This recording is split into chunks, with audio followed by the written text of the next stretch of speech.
السلام علیکم دوستو، مزید دربار شریف کی اپڈیٹس کے لیے ہمارے چینل کو سبسکرائب کیجیے۔ شکریہ۔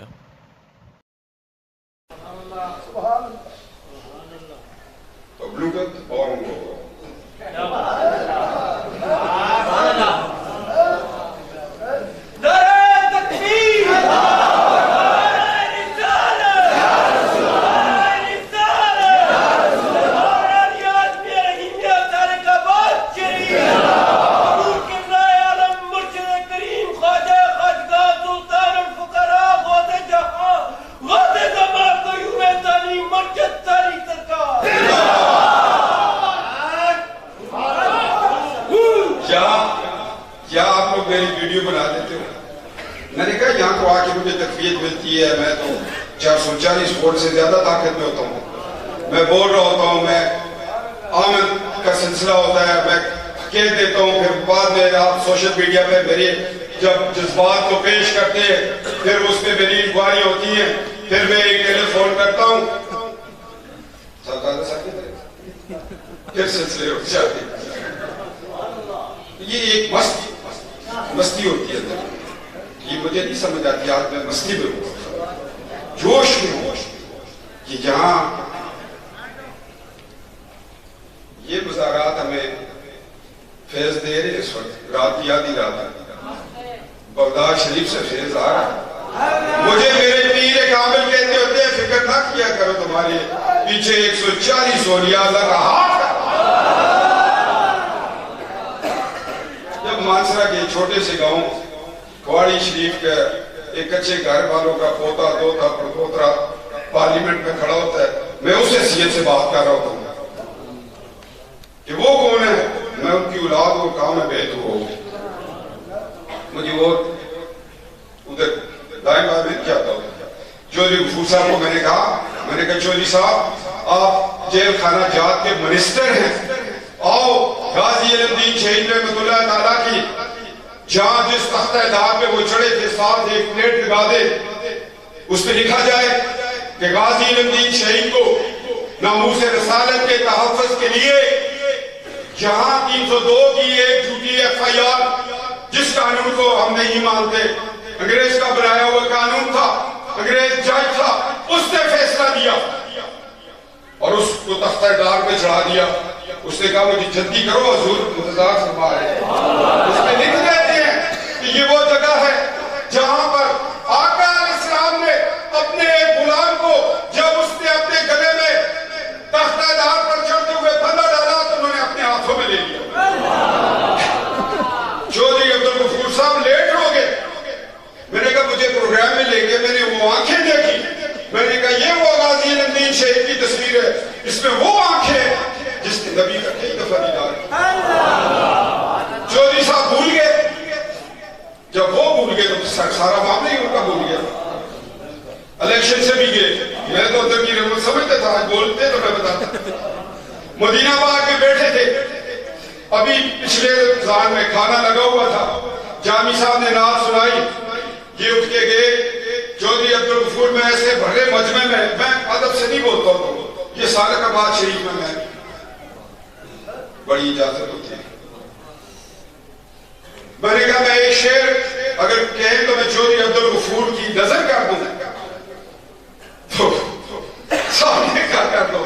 میں کہا میاں محمد باقشاہ فرمانے صبر کریں تے ہیرے مچڑ چپ رہے تے موتی، پانگلا ونگا رولا پاسی نہ ہیرے گا موتی۔ میں نے کہا اس نے روزہ رکھا کہ یہ نہ کہ مجھے ٹکٹ نہیں ملا، میں لڑا نہیں، میں تو رہ گیا۔ تو میں نے کہا آئے کہاں پر ہو جہاں سارے جولیاں میں لاگے بیٹھے تو میں پھر کیا جامی اٹھ کے کھڑا ہو گیا، اس نے کہا صبر کرے تھے ہیرے ملسن چپ رہے تھے موتی، پاگلا وگر رولا پاسی نہ ہیرے نہ موتی۔ بعد میں محفل ختم ہوئی، چودھری صاحب نے کہا بڑا کمال کیا، میں نے کہا میں نے آپ کو اس لیے اشارہ کیا تھا کہ آپ خاموش رہے، مجھے تو پتا تھا کہ کیا وجہ، آپ کے پاس اختیار تھا، گاڑی تھی، جھنڈا تھا، آپ نے ذمہ داری دی تھی، تم جیل خانہ جات کے پرسن اس لیے بنے تھے کہ ایک عاشق کا نام لکھ لو تختی پہ، بس پار ہو جاؤ۔ ابھی جب دوبارہ بنے تو میں نے کہا جائے مدینہ پاک، وہاں سے موڑ لگ گئی تو میں ریسیو ہو گئی۔ تو دوستو بظاہر ہمیں نظر نہیں آتا، حکم ہوتا ہے۔ ابھی پیر صاحب بیان کر رہے تھے، ان کا حکم ہو گیا بیٹھ کے یہ چیزیں ایسی ہوتی ہیں کہ ان میں احکامات کی پابندی کرنی پڑتی ہے. یہاں ہم آئے ہیں اس لیے نہیں آئے کہ یہاں بیٹھیں گے، بیان سنیں گے، نعت شریف سنیں گے، اس کے بعد عمل کا دور شروع ہوگا. وہ جو خالی کشکول لے کے آئے نا، وہ تب بھرے جائیں گے کہ لائن میں کھڑے ہو کر اس کشکول کو آگے کریں گے تو تب ڈلے گا. جو کشکول ہی نیچے چھپا کے آگے تو ان کو کیا ملے گا. تو میں بات کر رہا تھا حضرت غوث پاک کی کرامت. ایک جب مسجد کے اندر سوال ہوا کہ یاد شریف کیوں کرتے ہیں آپ، 12ویں کیوں نہیں کرتے، 13ویں 14ویں. اور پھر اللہ کے جو نیک لوگ ہوتے ہیں، ہمیں تو مسئلے پہ نظر آتے ہیں، ان کے دل کے ساتھ روحانی رشتے ہوتے ہیں، ان کے پیروں کے، ان کے بزرگوں کے، ان کو تعلیم دینے والوں کے. تو فرمانے لگے کہ حضرت غوث پاک جب سمندر کی گہری دیروں کے اندر کوئی جہاز ڈوب رہا تھا تو اللہ کے ولی نے نگاہ کی اور اللہ نے اس کی دعا قبول کی اور جہاز کنارے پہ لگ گیا تھا. تو لوگوں نے کہا، میں آپ کو بتاؤں کہ ایسے ایسے گستاخ بھی غوث اعظم کے گزرے جن کے لوگوں نے چہرے ہی نہیں دیکھے. یہ اللہ کے ولی اور حضرت خواجہ معین الدین چشتی اجمیری رحمۃ اللہ تعالیٰ فرماتے ہیں کہ ایک شخص اللہ کے ولیوں سے منہ پھیرتا تھا، وہ بدبخت منہ پھیرتا تھا، ہم تو منہ چھوڑنے آتے ہیں، اور ان کے بارے میں دل میں حقارت رکھتا تھا. جب وہ مر گیا تو اس کو قبر کے اندر اتارا گیا. دوستوں نے اس کا چہرہ مکہ معظمہ کی طرف کیا، کعبہ شریف کی طرف کیا، چہرہ پھر کے پھر ادھر ہو گیا، پھر کیا پھر ہو گیا. جب تیسری دفعہ کیا تو صدا آئی کہ یہ رب کے دوستوں سے، رب سے محبت کرنے والوں سے منہ پھیرتا تھا. اس پہ میں نے نہ کرو، اس کا منہ اللہ کو قبول نہیں ہے کہ کعبہ شریف کی طرف. اور پھر ولی ہند کیا فرماتے ہیں، میں اگلا فکرہ بڑا سخت ہے، میں نہیں کہوں گا اپنے منہ سے. کہتے ہیں دنیا میں تو یہ انجام ہے جو اللہ کے ولیوں سے منہ پھیرے، ان سے دل میں نفرت رکھے، ان سے بغض رکھے. اور انہوں نے فرمایا کہ جس دن یہ قیامت والے دن اس شخص کو اٹھایا جائے گا تو اس وقت یہ انسان کی عادت نہیں ہے. یہ ایسے ہی نہیں ہے کہ باغدرہ شریف کا ذکر ہو رہا ہے، سعدآباد شریف کا ذکر ہو رہا ہے، اجمیر شریف کا ذکر ہو رہا ہے، بغداد شریف کا ذکر ہو رہا ہے. اس لیے ہو رہا ہے کہ وہاں اللہ کے ولی، اللہ کے دوست، اللہ سے محبت کرنے والے، راتوں کو گڑگڑانے والے، جس پہ اللہ راضی، اللہ کا رسول راضی، یہ وہ لوگ ہیں دوست.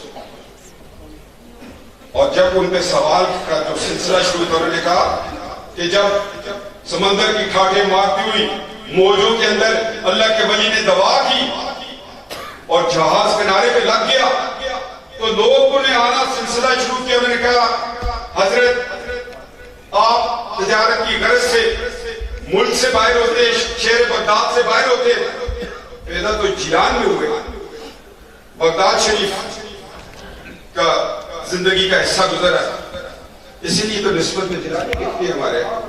کوئی غلام جلانی ہے، کوئی ممتاز جلانی ہے، کوئی سعید جلانی ہے، کوئی رضا جلانی ہے. ان کی ماؤں نے وہ فیض دیکھ لیا تھا، اس لیے بچوں کے نام پھر نسبت سے رکھے.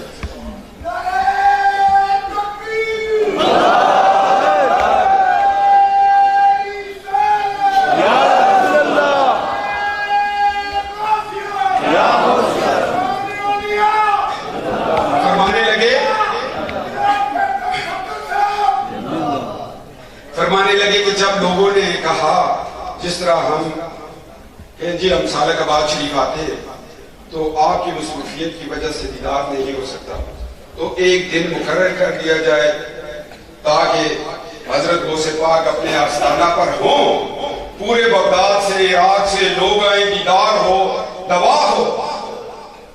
یہ تو لوگوں نے دیکھ لیا تھا کہ بیتی لہروں نے جہاز کو کنارہ دے دیا تھا. میں نے گرداب علم سے جو پکارا ہوں کو خود مجھے لے لے میرے پاس کنارہ ہے. پھر حضرت غوث پاک تھوڑی دیر تک خاموش رہے پھر لوگوں کو کہا کہ آئندہ دن 10واں ہوگا، رات 11ویں ہوگی، اللہ کا قرآن پڑھا جائے گا، ذکر و فکر ہوئے گا، ختم شریف ہوئے گا، لنگر شریف ہوگا، میں گھر میں رہوں گا اور مرادیں پانے والے میرے پاس آئے گا. بعد میں مریدوں نے کہا جی یہ دن 10واں رات 11ویں کیوں ہو گیا؟ کہنے لگے میں تھوڑی سوچ میں پڑ گیا تھا. میں نے کہا کہ اللہ کا کون سا دن پسند ہے؟ تو جب میں نے دیکھا، اب دیکھ رہے ہوں گے پتہ نہیں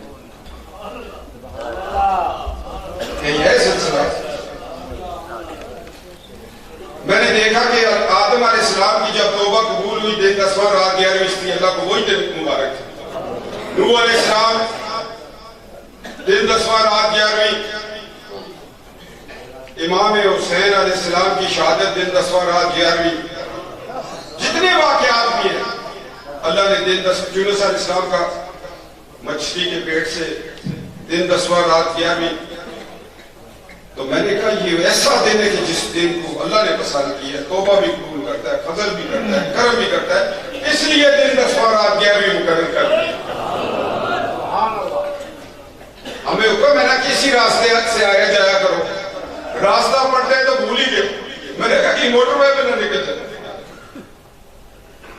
تو اس واسطے جو اللہ کے ولی جو دن بتاتے ہیں، جو وقت بتاتے ہیں، اس میں حکمتیں ہوتی ہیں. اور پھر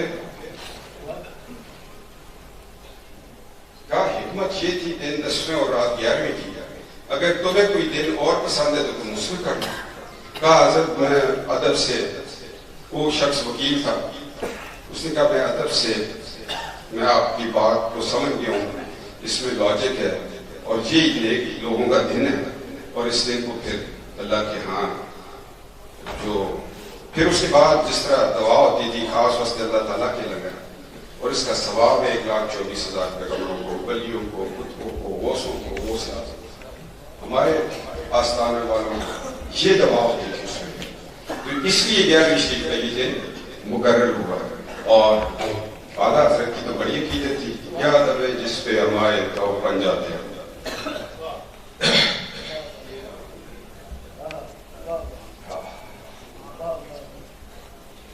وہ اس لیے انہوں نے لکھا، اللہ تعالیٰ کا حدیث قدسی ہے، اللہ کا فرمان ہے.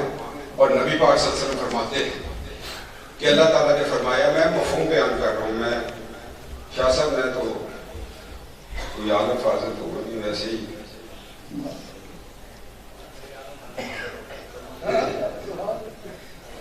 فرمایا کہ اللہ تعالیٰ فرماتا ہے جو شخص میرا ہو جاتا ہے میں اس کے ہاتھ ہو جاتا ہوں، میں اس کی آنکھیں بن جاتا ہوں، میں اس کی زبان بن جاتا ہوں.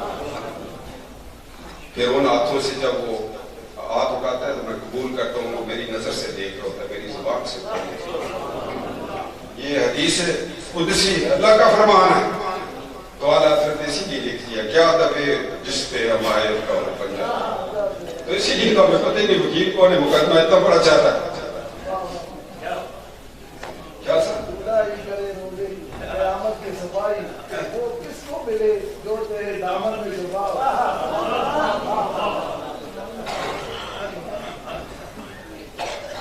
تو دوستو ایک سہارا ہوتا ہے، عقیدت ہوتی ہے، ایک محبت ہوتا ہے، ایک پیار ہوتا ہے. اللہ تعالیٰ صالح آباد شریف کا فیض ہماری نسلوں تک لے کے ہمارے گھروں میں جو ہمارے نکاح میں بیوی ہے، کسی کی 2 ہوگی، میری تو 1 ہے.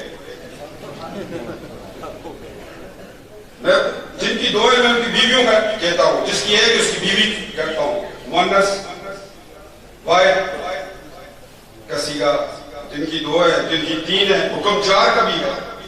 یا اللہ ان کو بھی صالح آباد شریف کا، ان کی نسلوں کو فیض عطا کر، ان کے خاندانوں کو فیض عطا کر. کیونکہ جب نسل میں داد کے صالح آباد شریف سے فیض پا رہے ہو تو نانکوں کو بھی پانا چاہیے. میں تو ان کے لیے بھی دعا کرتا ہوں. عورت کی گود مرکز اصلاح قوم ہے. بنیاد یہ اس کو اٹھانے کی فکر کر. والد صاحب نے یہ بھی لکھا, عورت کی گود مرکز اصلاح قوم ہے, بنیاد یہ اس کو اٹھانے کی فکر کر. جب مائیں سنیت کی طرف ہوں گی, مائیں جب فیض پائیں گی تو پھر اولاد میں وہ فیض چلتا رہے گا, پھر وہ برکتیں آتی رہے گی. وہ میں سب چہرے دیکھ رہا ہوں الحمدللہ, سب پہ نور ہے. طاہر شاہ صاحب سب پہ نور ہے. جی کیا وجہ ہے؟ جب چھوٹی لائٹ کے سامنے جاؤ گے تو جتنی چہرے پہ پڑے گی وہی چمک آئے گی. جب ایک بڑی لائٹ کے سامنے جاؤ گے تو پورا وجود چمکا گیا.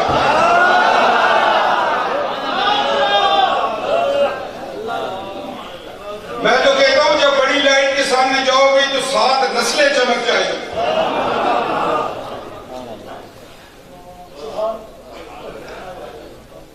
اس لیے میں کہتا ہوں بڑی لائٹ کے سامنے آیا کروں. میں بھی آتا ہوں ایک دن انشاءاللہ تعالی. ملک صاحب میں ننگے پاؤں بھی ہوں. میں شاہ صاحب آپ کے تاکہ کل میری اولاد بھی کہے کہ میرا دادا تھا, نانا تھا, باپ ہے, وہ ننگے پاؤں آتا تھا, ان کو بھی میں سبق دوں. وہ بھی شاہ صاحب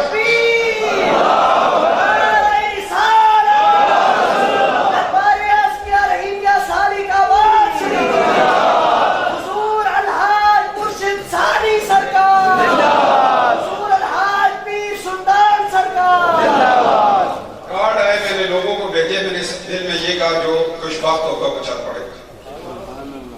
یہی ہے نا. تو اللہ ہمیں ان خوشبختیوں میں ہمارا حصہ ڈالے, ہماری نسلوں کو منور کرے.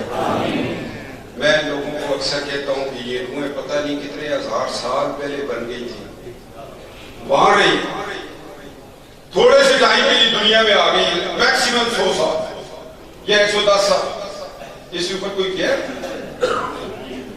میرے ایک رشتہ دار ہے, اللہ ان کو جنت جگہ دے, ایک ہفتہ پہلے منگلور میں فوت ہوئے. 120 سال عمر تھی. چلو 120 کا دیتی, 150 سال کا دیتے. اس کے بعد پھر لاکھوں کروڑوں سال یہ جسم قبروں میں رہیں گے. وہ نگاروں کی قبریں کھا لے گی, مگر اللہ تعالیٰ کہتا ہے کہ میں نے اپنے نبیوں نیک لوگوں کے جسموں کو مٹی کے اوپر حرام کر دیا. میں اس دن دیکھ رہا تھا کہ بغداد شریف میں فیصل بادشاہ تھا, اس کو خواب میں ایک صحابی آئے. انہوں نے کہا کہ ہمارے قبروں کے اندر پانی آنا شروع ہو گیا, ہمارے مزارات کے اندر, اور ساتھ اللہ کے صحابی, نبی کے صحابی اللہ کی دی ہوئی طاقت سے اس کو یہ کہہ رہے ہیں کہ میرے ساتھ حضرت جعفر کی قبر, اس میں نمی آنی شروع ہو گئی ہے. یہ اللہ کے نیک لوگ اپنی قبروں میں لیٹے ہوئے دوسرے کی قبر کا بھی حال کیا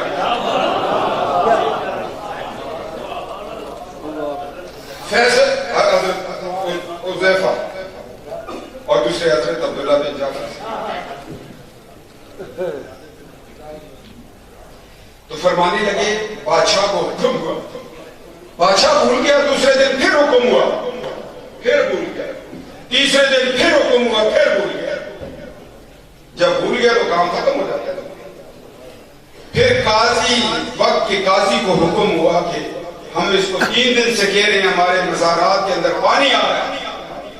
جب قاضی نے اس سے بات کی تو حاکم وقت نے کہا ہاں مجھے بھی 3 دن سے یہ خواب آ رہا ہے, چلو جاؤ زمین کو ٹیسٹ کرو, چلو جاؤ لوگوں کو لے کے آؤ. وہ لوگ کہتے ہیں کوئی نمی نہیں ہے, کچھ بھی نہیں. آخر کار فیصلہ ہوا کہ مزارات کو کھولا جائے گا اور دوسری جگہ شفٹ کیا جائے گا. حج کا مہینہ تھا, 113 ہجری کی, یا 13 ختم ہو رہی تھی, یا 13 کا آخر تھا, کچھ اس کا واقعہ ہے. تو وہ حج کا مہینہ تھا, انہوں نے کہا حج کے بعد کھولیں گے مزارات کو. اور 5 لاکھ لوگ دنیا سے گئے, اور اللہ کے نبی کے صحابہ کرام کے جسم انور اسی طرح تھی. 1300 سال بعد آنکھیں کھلی ہوئی تھی, ایسے لگ رہا تھا کہ دیکھ رہے. اور جس میں انور دوسری جگہ منتقل کیے. میں دور کی تو بات نہیں کرتا. حضرت بابا سجاور رحمۃ اللہ تعالیٰ کھرکوٹ شریف کے اندر یہ تناور کے میرے حلقے کے میرا حلقہ کیا حلقے والوں کا اس میں لوگ بیٹھے کھرکوٹ شریف صاحب کے مزار کو 450 سال کے بعد کھولا اور پھر مانسرا لے کے آئے. 1978 کے اندر ترویلا جھیل بن رہی تھی. جن لوگوں سے ہم تو بہت چھوٹے تھے, ہم نے جن کی تقاریر سنی, تابوت کو بوسہ دیا, وہ کہتے ہیں کہ جب بابا جی کا مزار کھولا کفن تھوڑا بوسہ